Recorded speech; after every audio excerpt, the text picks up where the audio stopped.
Big shoutout, motivation para sa mga aspirant na may mga pangarap.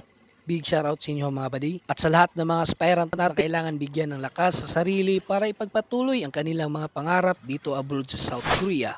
May adlaw sa inyong tanan mga buddy, this is yours Bisdakol TV ng South Korea. For today's video mga day, mag-shoutout ang mga day sa atong mga aspirant nagapangutana kung saan daw pag-apply here in South Korea. Unahin natin mga buddy ang ating kaibigan na aspirant na Nito G. Bilo Jr. at si Raymond Banyes. Tanong ng ating mga aspirant buddy, paano mag-apply dyan boss? Unsaon pag-apply mga boss? Pag-apply sa South Korea mga buddy, unahin natin ang qualification kung ikaw ba ay 18 years old to 38 years old. Next, kumpleto ba yung mga daliri at hindi ka ba colorblind? Wala ka bang nakakahawang sakit pagdating sa medication? So sa lahat ng ating nabanggit mga buddy sa qualification, kung kayo po ay pasok na doon, pwede na po kayo maghanap ng Korean Language Center para maituro ng mga Korean Language Center ang mga salitang Korean at paano isulat ang litra ng kanilang mga alphabetical. Take note mga buddy, kung hindi po kayo marunong kung paano mag-process sa pag-apply sa Korean, ang Korean Language Center na po ang mag-a-assist sa inyo para sa pag-apply sa South Korea. Tulad na rin po ng mga registration for exam at iba pang mga payment sa darating na exam. Kaya mga buddy, mag-aral na kayo ng mabuti. See you soon mga buddy.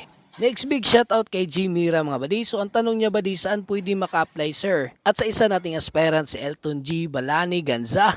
Ang tanong niya dito buddy, saan po ba pwede makapag-apply idol? So ibig sabihin niya buddy, saan pwede makapag-apply dito sa South Korea? So laging tatandaan mga buddy, ang pag-apply sa South Korea ay government to government process po tayo mga buddy. Tanging DMW at PUE lamang po ang pwedeng makapag-assist sa atin mga buddy sa prosesong gagawin natin para makapag-apply dito sa South Korea. At laging tandaan yung mga buddy, wala po tayong agency na pwedeng applyan dyan sa Pilipinas para makapagtrabaho dito sa South Korea dahil tanging DMW at government to government ang process mga buddy at POE lamang po ang pwedeng makapag-apply sa atin at makapag-assist para makapag-abroad dito sa South Korea. So sa pag-apply sa South Korea mga buddy, meron po tayong dapat ipasar. Yung una mga buddy, yun ay ang exam. Pagdating sa exam mga buddy, 1, 2, 3, 4 lamang po yan mga buddy ang ating pagpipilian. Mas mabuti mag-aral ng mabuti para may pasar natin ang exam mga buddy. Pag tayo ay pinalad ng Panginoon at naipasa ang tech exam natin mga buddy sa APS topic, tayo ay dadaan sa round 2. Ang tinatawag natin na skill test mga buddy na kailangan natin mapasar ang skill test. Pagdating sa skill test mga buddy, tinitest nila kung gaano tayo kabilis maggalaw. Pangalawa mga buddy, pagdating sa interview, kailangan natin masagot ang kanilang tinatanong about sa ating biodata. Number 3, kailangan din natin buddy mag-test ng ating mga mata kung tayo ba ay hindi colorblind. Napaka-importante din buddy na hindi tayo magkamali pagdating sa colorblind dahil doon po nagbibis talaga ang ating mga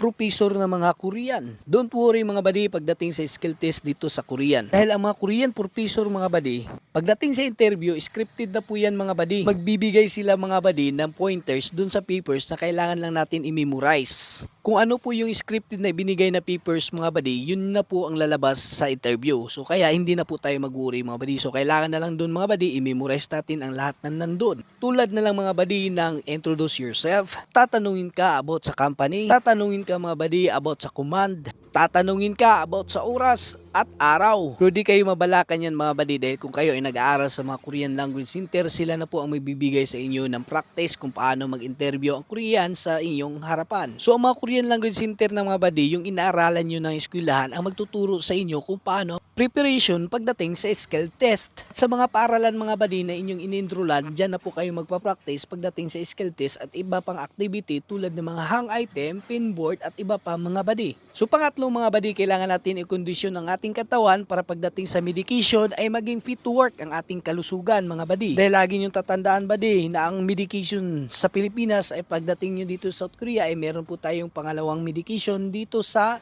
training center sa South Korea. Kaya sa lahat ng mga aspirant natin na gustong mag-abroad dito sa South Korea, kung kayo po ay nag-aaral na ngayon ng Korean Language Center ay iwasan nyo na po ang pagiging bisyuhero tulad ng pagsigarilyo at pag-inom mga buddy. Kaya sa mga aspirant natin, salamat po sa inyong mga buddy sa papanonood ng ating video. Salamat and kamsahamnida.